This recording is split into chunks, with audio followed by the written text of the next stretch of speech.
Quando três líderes políticos, entre os quais o líder da oposição, se unem para adotar uma posição comum sobre a situação do país e esse acontecimento não é noticiado pelos média públicos de grande alcance nacional, significa que o país vive numa silenciocracia. Em silenciocracia, o P mais importante não é o P de pátria, patriotismo, profissionalismo, é o de poder, sempre e cada vez mais absoluto, com o controlo da informação como parte da estratégia política, visando a domesticação e adormecimento da sociedade. Em silenciocracia, os meios de comunicação social públicos são sequestrados e usados para chacotear, atacar, perseguir e caluniar ativistas, oposição política e todos aqueles que não aliem pelo diapasão dos silenciadores dentro e fora do país. Esses média transmitem apenas a narrativa autorizada pelo detentor do poder, anulando o pensamento, opiniões diferentes e classificando, tal como os silenciocratas, de falta de patriotismo e inimigos da pátria ao serviço de interesses estrangeiros, quem pensa diferente. Para crescer e prosperar, a silenciocracia elege o acéfalo e fanático que defende a sua narrativa e o seu regime como cidadão exemplar. A falta de debate e de crítica conduz à atrofia da sociedade, que passa a viver permanentemente com o perigo de uma história única, na expressão de Chimamanda Ngozi Adichie, intelectual nigeriana diaspórica. Se o regime democrático é, por excelência, o da palavra, da prestação de contas, do escrutínio e da negociação, em silenciocracia, a opacidade é regra, assim como a mordaça aos opositores, críticos, ativistas e comunicadores, para com isso fazer afirmar o pensamento único e vender a ideia de país e de regime das mil maravilhas. Para os silenciocratas, o povo, o rebanho de ovelhas cujo pastor é o nosso Deus Presidente, segundo o jornalista Graça Campos, só serve para legitimar, com a sua ida às urnas, o simulacro de democracia. Em democracia, a vitória ou derrota políticas dependem do desempenho dos atores políticos em relação às necessidades da sociedade, enquanto que em silenciocracia, o dono do poder não admite menos que uma vitória robusta e, para tal, vale tudo, absolutamente tudo, até aniquilar fisicamente opositores.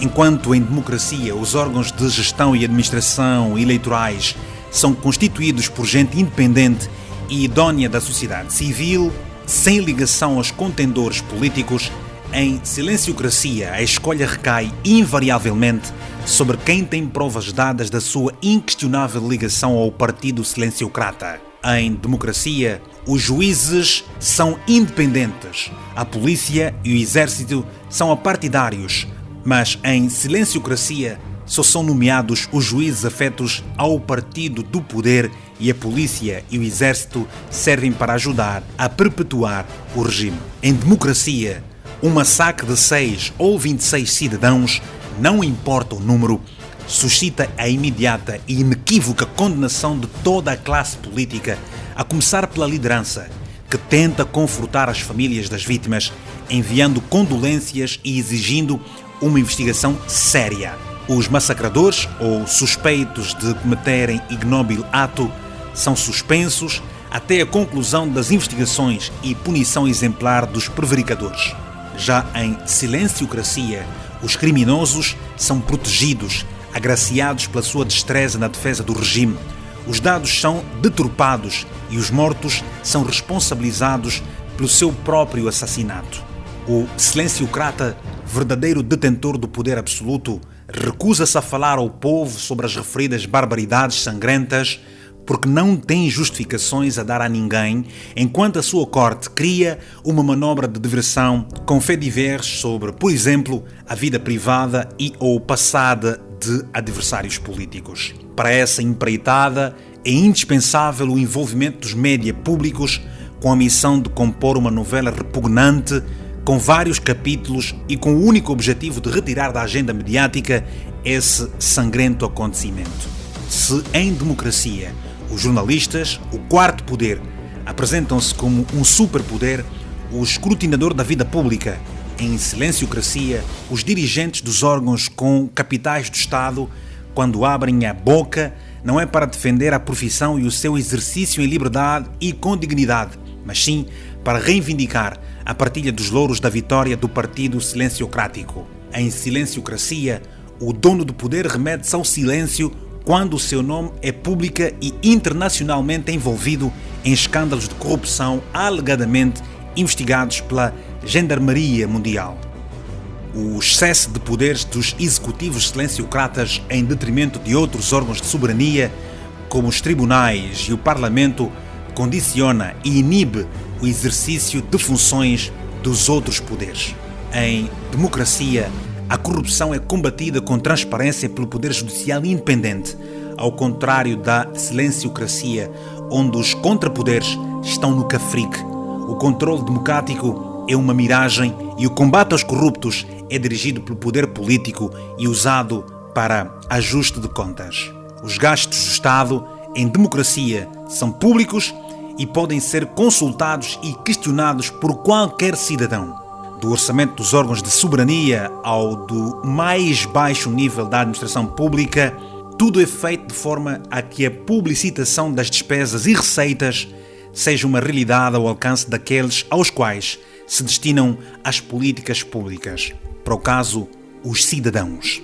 Em silenciocracia, os sacos azuis permanentes permitem subornar políticos, diplomatas, artistas, intelectuais, jornalistas e ativistas nacionais e estrangeiros que ajudam no branqueamento da imagem do silenciocrata e a sua corte. Neste processo, transformam antigas vítimas da repressão e da opressão em afoitos apoiantes da silenciocracia, em troca de benefícios pecuniários e materiais ou de um estatuto social. A silenciocracia cala quem tem voz própria, quem o use criticar, exigir transparência na condução dos negócios de Estado e prestação de contas dos gastos desse mesmo Estado. Ao silenciamento de opositores e críticos e patrulhamento da opinião, junta-se um elevado nível de vigilância dissimulada, feita na horizontal em contextos de informalidade, como encontros familiares, óbitos, casamentos, almoçaradas e etc., de amigos, vizinhos e colegas. Ávida de apoio e reconhecimento externo, sobretudo de regimes democráticos, para caucionar o seu simulacro de democracia, a silenciocracia, se necessário for, orienta a comunicação social a trucar, manipular declarações de diplomatas e políticos de democracias, na vã tentativa de buscar aprovação, validação do regime e seus atos. Em silenciocracia, o culto de personalidade, a bajulação são regra e o caminho certo para a ascensão político-social de quem adere ao uso da cartilha do silenciocrata no seu processo de industrializar os cidadãos, na expressão do intelectual angolano Marcolino Mocco. Pintam um quadro da sociedade com factos alternativos tão caros ao extremista direitista Trump, deturpando a realidade essencial para a democracia e matando a esperança dos que acreditam na mudança para um regime centrado na pluralidade, diversidade de opiniões e debate na esfera pública. Em silenciocracia, o poder executivo funciona como um suprapoder, como uma divindade omnipresente e omnipotente, inquestionável, acima de qualquer escrutínio. Em democracia, os atos do poder executivo devem estar todos baseados na Constituição e essa adequação é fiscalizada por outros poderes, como o legislativo e o judicial, bem como pela comunicação social. Em silenciocracia, o poder judicial é mudo no que tange ao poder executivo, com o qual anda de mãos dadas e, para salvaguardar essa união, não se coíbe de proibir qualquer outro poder de incomodar com ações fiscalizadoras o sacrossanto poder executivo.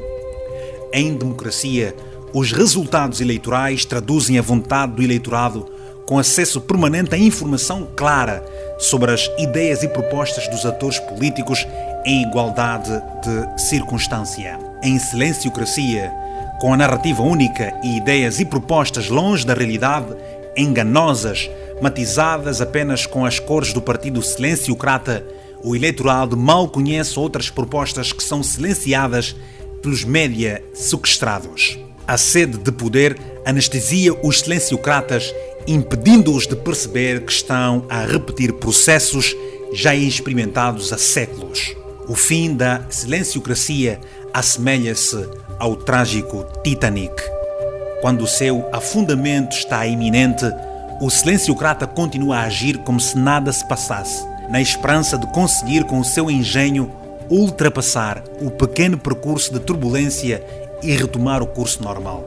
Quando, na realidade, o navio já não consegue sequer avançar do sítio onde se está a afundar. O silenciocrata e a sua corte são os únicos que não se apercebem do afundamento do navio, tão seguros que estão da sua infabilidade.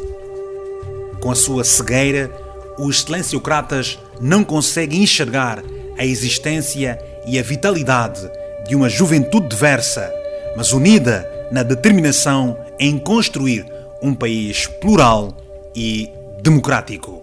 Texto da jornalista angolana Luzia Muniz. Edição e voz de Vítor Hugo Mendes.